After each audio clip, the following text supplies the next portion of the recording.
साथ ही मैं युवराज सिंह राजावत और हाजिर करता एक और नया वीडियो। दोस्तों आज मैं आपको समझाने जा रहा हूँ मार्केट अराउंड अस, ये पार्ट 2 है। ओके, तो आज हम लोग सीखेंगे, आज मैं आपको एक्सप्लेन करने जा रहा हूँ हाउ वी बिल्ड ट्रस्ट।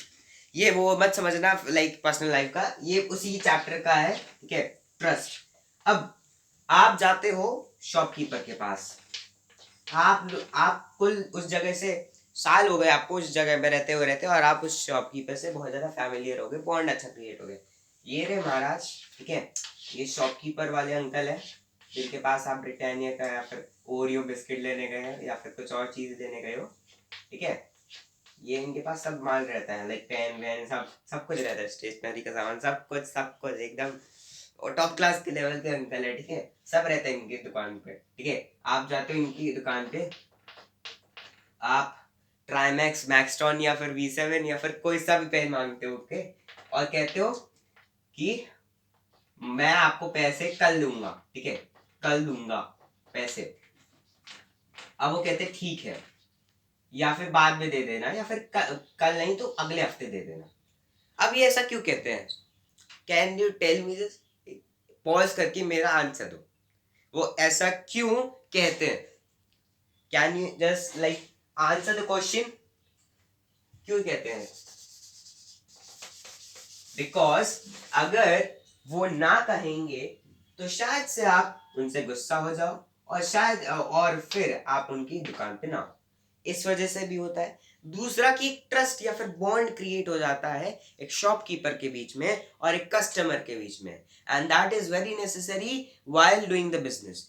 और अगर बिजनेस कर रहे हो तो वो बॉन्ड क्रिएशन अच्छा होता है, क्योंकि अगर आप वो क्रिएट नहीं करोगे तो कस्टमर आपकी दुकान में वापस नहीं आएगा, वो आपसे गुस्सा हो जाएगा कि देखो मैंने तो इस पे ट्रस्ट किया था, इसने मेरे पे ट्रस्ट नहीं किया। वो सब एक इमोशनल और थॉटफुली नेगेटिव इम्पैक्ट पड़ता है कस्टमर पे, और जिसके द्वारा वो आपकी दुकान में वापस नहीं आता। तो इस वजह से वो इम्पोर्टेंट भी होता है। दूसरा कि बॉन्ड क्रिएशन की वजह से भी ट्रस्ट इम्पोर्टेंट रहता है।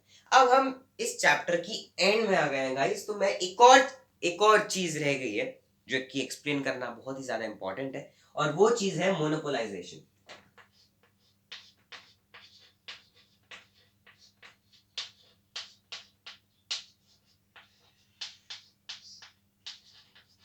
मोनोपोलाइजेशन इस टर्म से आप क्या समझते हैं?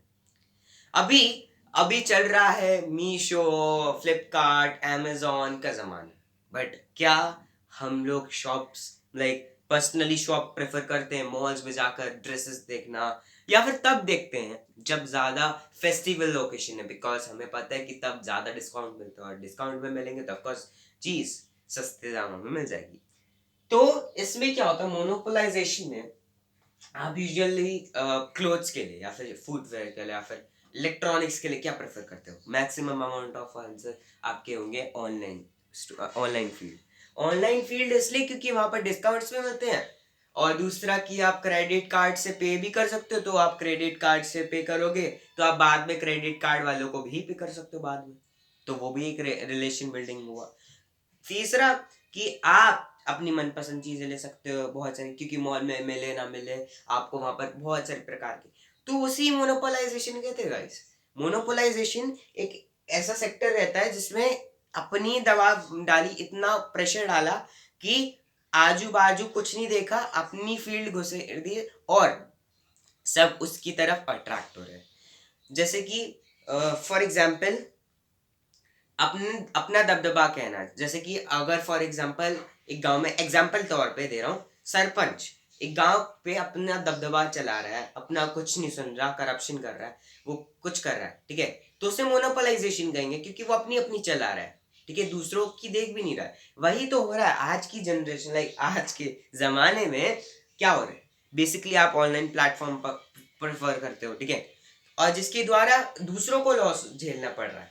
दूसरे जैसे मॉल्स, या फिर आप शॉप्स देख लो, या फिर वीकली मार्केट देख लो, उन्हें भी लॉस प्रेफर करना पड़े, लॉस झेलना पड़ रहा है, जिसके द्वारा क्या हो रहा है, लॉस ही इंकर करना पड़ रहा है और उन्हें प्रॉफिट हो रहा है। उसे ही मोनोपोलाइजेशन कहते हैं गाइस, जो कि इस इन सालों में चल रहा है।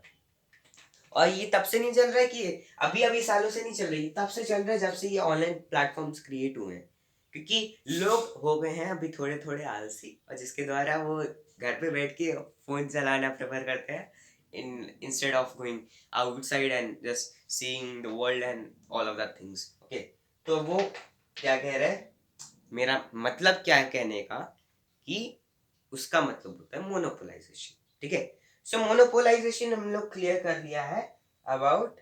ठीक है, so we came to the end of the chapter. सब चैप्टर बहुत ही ज्यादा इंटरेस्टिंग है. हमने क्या पढ़ा, एक बार क्विकली रिवाइज करते हैं. हमने पढ़ा वीकली मार्केट्स के बारे में. हमने पढ़ा मार्केट्स के बारे में. कितने प्रकार के मार्केट्स होते हैं? 4 प्रकार के मार्केट्स होते हैं. क्यों वीकली मार्केट में जो चीजें बिकती हैं वो सस्ती मिलती हैं, चीप रेट्स में क्यों मिलती हैं, चीप रेट्स में क्यों मिलती है, वो पढ़ा हमने. ठीक है, क्यों मिलती हैं, can you just tell me? Okay, pause करके वीडियो को और आंसर दीजिए. ठीक है, चीप रेट में क्यों मिलती हैं. और हमने पढ़ा अबाउट द मोनोपोलाइजेशन के बारे में पढ़ा.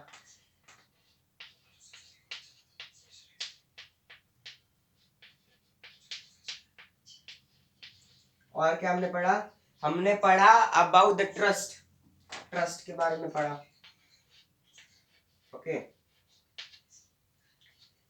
हमने पढ़ा अबाउट डीपली में पढ़ा. ठीक है, हमने चीप रेट्स में पढ़ा, मार्केट के बारे में पढ़ा, मार्केट में हमने मॉल पढ़ा, मॉल पढ़ा, और हमने होलसेलर पढ़ा, और हमने क्या पढ़ा, वीकली मार्केट पढ़ा, और हमने नेबरहुड मार्केट्स भी पढ़े. ठीक है, मोनोपोलाइजेशन पढ़ लिया, ट्रस्ट पढ़ लिया, और बस चैप्टर समाप्त होता है आपका. इन चारों टॉपिक से आप अगर इस चैप्टर को रिवाइज करते हैं बुक के थ्रू, तो मैं आपको गारंटी लिख के दे रहा हूँ कि ये चैप्टर आपका बहुत ही ज्यादा बहुत ही चुटकियों में सॉल्व, चुटकियों में इतना बेस क्लियर हो जाएगा आपका, इतना बेस क्लियर हो जाएगा कि आप टॉप मार के आओगे इस चैप्टर में. ठीक है, अगर आपके टीचर आपका टेस्ट लेते हैं तो. ठीक है, so that's for today guys.